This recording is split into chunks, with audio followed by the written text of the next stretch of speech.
Durante grande parte da história do Antigo Testamento, Laquis foi a segunda cidade mais importante de Judá, atrás apenas de Jerusalém. Era cercada por vinhas e se erguia acima de um dos vales que dava acesso a Jerusalém para quem vinha do sul de Judá e do Egito. A arqueologia proporcionou um raro vislumbre dos últimos dias do reino de Judá, da época em que Nabucodonosor estava marchando para Jerusalém a fim de destruí-la.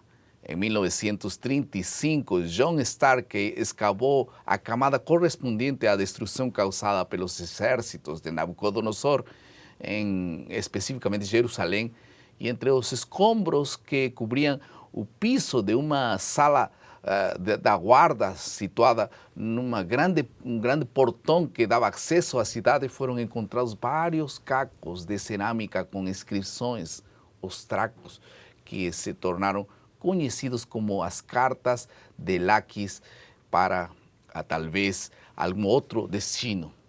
Eles descrevem dramaticamente os momentos finais do Reino do Sul, na época em que Nabucodonosor estava destruindo sistematicamente todas as cidades importantes e só restava Jerusalém.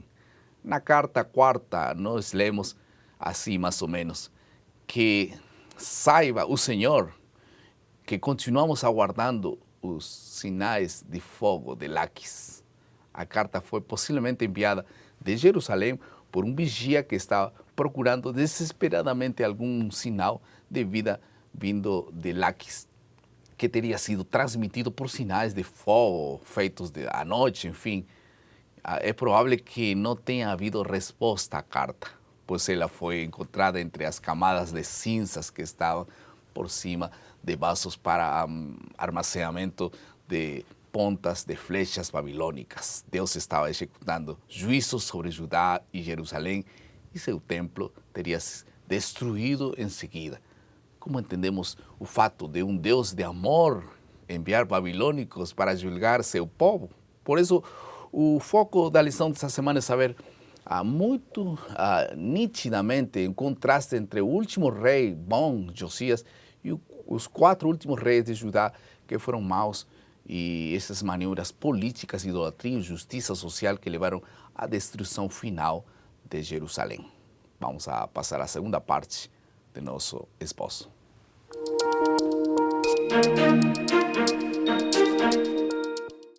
Estamos na lição número 3 e o título da lição dessa semana é Os Últimos 5 Reis de Israel. Para poder comentar essa lição, está mais uma vez conosco o pastor Jonatas Leal, quem é professor de teologia da Faculdade de IAN, na Bahia. Ele é também coordenador de pós-graduação de teologia naquela instituição. Bem-vindo ao nosso programa. Obrigado mais uma vez. Vamos fazer uma oração e pedir a Deus que abençoe esse momento especial do estudo de sua palavra. Por favor. Querido Deus, ao revisar a história dos últimos 5 reis de Israel, que venhamos a nos lembrar que existem lições importantes a serem aprendidas para nós que vivemos hoje, porque a Tua palavra é tão atual quanto era naquela época. Por isso te pedimos que mais uma vez o Teu Santo Espírito nos dirija no estudo que faremos de Tua palavra. Em nome de Jesus. Amém. Amém. Vamos a tocar 2 temas, ou até 3 temas nessa ocasião. Vamos falar um pouco das lições da história dos reis e também vamos falar sobre as características dos reis desse período. Quem foram esses reis e quais eram as características que eles tinham? 2 assuntos na realidade. E vamos começar, né? No tempo de Jeremias, nós temos todo o ministério de Jeremias. Tivemos 5 reis. Quem foram esses 5 últimos reis e suas características? Vamos descrever cada um deles, então? Muito bem. O primeiro é Josias. Josias, contrariando todas as possibilidades e, na verdade, expectativas, ele foi um bom rei, o último bom rei de Israel. Em outro momento nós falaremos mais sobre Josias. Apesar que ele foi neto de Manassés e filho de Amon, não? Pessoas que não foram... Vamos estudar depois também um pouquinho mais sobre isso. Um pouquinho mais, exatamente. Mas ele foi um bom rei. Infelizmente, isso não aconteceu com os demais. Interessante que os últimos 4 reis, eles eram ou filhos, né, ou netos de Josias, mas a influência de Josias não foi capaz, né, de fazer com que eles mudassem de atitude. Depois de Josias, Jeoacás foi o próximo rei. Ele reinou durante 3 meses apenas. Ele morreu no Egito, foi levado para o Egito, cativo, e ali morreu. O terceiro rei é Jeoaquim, que também era conhecido como Eliaquim, né? Jeoaquim tem um aspecto interessante porque ele foi colocado por Faraó no trono, enquanto Jerusalém estava sob o domínio dos faraós, e ele foi deposto pelo rei babilônico. Então, ele foi colocado pelo Egito e tirado por Babilônia, né? O que demonstra a situação sensível do ponto de vista geopolítico que a nação estava vivendo e, claro, do ponto de vista espiritual. O quarto rei e penúltimo, Joaquim, ele reinou durante 3 meses e meio apenas, né? Era filho de Joaquim, mas lá no cativeiro babilônico a sua dignidade real foi mantida, né, pelo rei Evil-Merodach. E por fim, aliás, antes de falar de Zedequias o último, a gente percebe que em 3 meses e meio, em 4 meses, 3 reis diferentes. Então, uma instabilidade política muito grande.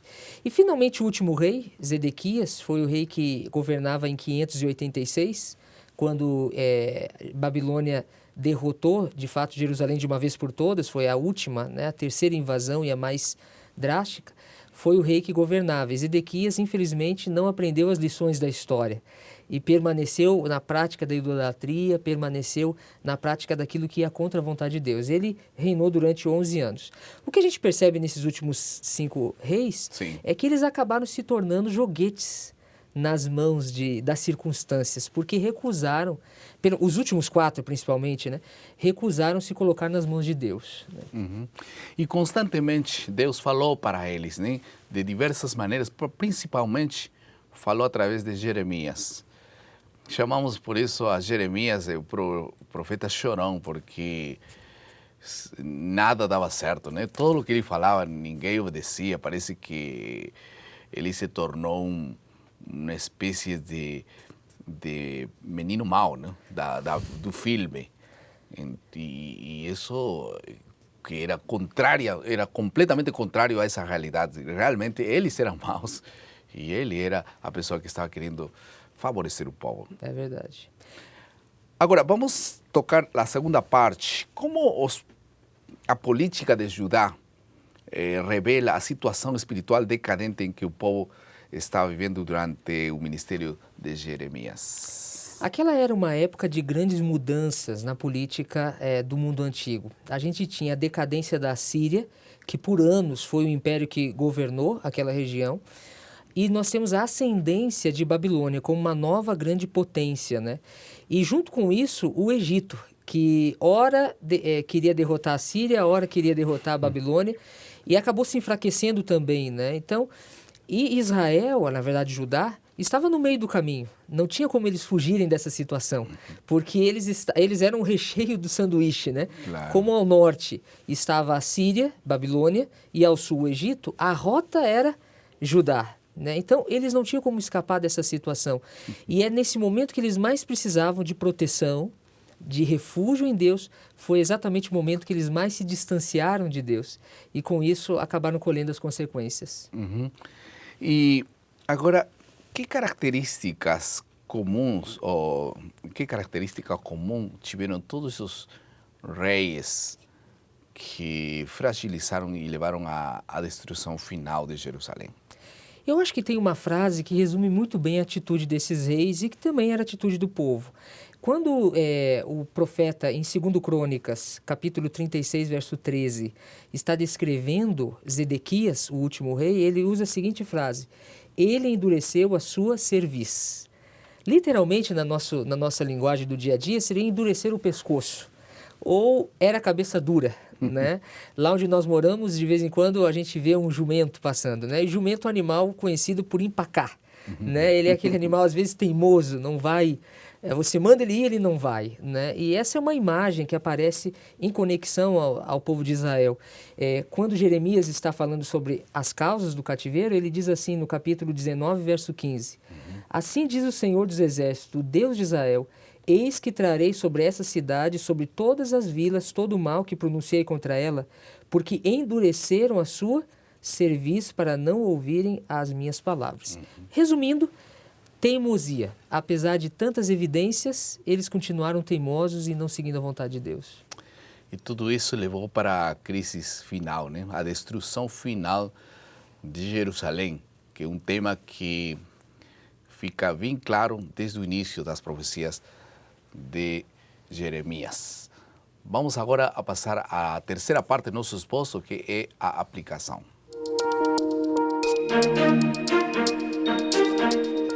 O que as promessas de restauração registradas na carta de Jeremias aos cautivos em Babilônia, no capítulo 29, ensina sobre o caráter de Deus? De como tudo isso pode nos trazer conforto e esperança, ao mesmo tempo em meio de um caos, por exemplo. Uma das mais belas passagens da Bíblia está justamente nesse capítulo 29, 11, que diz: eu é que sei que pensamentos tenho a vosso respeito. Isso diz o Senhor, pensamentos de paz e não de mal, para vos dar um futuro e uma esperança. Que maravilhosas palavras. O pensamento de Deus não é um pensamento de destruição. O juízo, destruição é uma consequência do juízo, mas o juízo geralmente está no contexto de graça e de restauração, de salvação. E por isso Deus disse que Ele tem pensamentos de bem para cada um de nós. A intenção de Deus é fazer bem para as suas criaturas. E aí nós temos qual resposta para dar a nosso Deus. Vamos ter alguma outra aplicação mais. Diante desse texto, a gente se lembra o quanto Deus é misericordioso, né? E até o fim, Deus não desistiu de Jerusalém. Na verdade, foram 860 anos aproximadamente de tentativas de Deus trabalhar com o seu povo. Deus é misericordioso e Ele tem paciência para conosco. E isso, com certeza, nos traz conforto e segurança para o nosso coração. Realmente, é Deus que repreende a quem ama, não? Sempre é assim. Vamos ouvir agora o comentário do autor da lição de Escola Sabatina dessa semana. Durante el 18º año del reinado de Josías, se purificó el templo de Jerusalén de todos los efectos extranjeros de las religiones asirias que fueron incorporados en su tiempo. Como un rey fiel, sabía lo que Dios esperaba de él e intentó hacer lo correcto frente a los ojos de Dios. Mientras Israel estaba en una crisis profunda, el rey continuaba creyendo en aquellas personas que estaban intentando hacer una reforma. Josías podía tener dudas sobre ellos, sí, claro, pero confió y mantuvo su fe. La celebración de la Pascua durante las reformas de Josías no aconteció solo en la familia como había ocurrido anteriormente, pero fue una celebración nacional. El significado de este acto histórico alcanzó su clímax con la celebración de la Pascua. Sus reformas tienen efecto en Israel hasta ahora. Los reyes que vinieron después no confiaron en Dios, confiaron en la ayuda de los egipcios. En muchas áreas de nuestra vida podemos vivir sin compromiso, pero cuando se trata de principios religiosos de vida, no nos comprometemos. Eso fue lo que Josías descubrió. Él se diferenció de todos los otros reyes de Judá por iniciar esas reformas que nadie más hizo, ni antes ni después de él.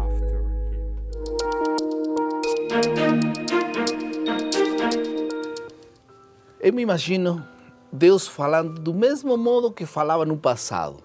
Está falando para nós, através da palavra de Deus, todas essas reflexões podem ser aplicadas perfeitamente ao nosso tempo. Imagino Deus falando para nós agora também, de cuidar de todo o sofrimento, de considerar a nós mesmos instrumentos de Deus para aliviar aos necessitados até o máximo de nossas possibilidades. Devemos ser co-obreiros de Deus, Alguns aqui manifestam grande afeição por seus parentes, amigos, favoritos e, no entanto, deixam de mostrar bondade e consideração aos que verdadeiramente necessitam de terna simpatia.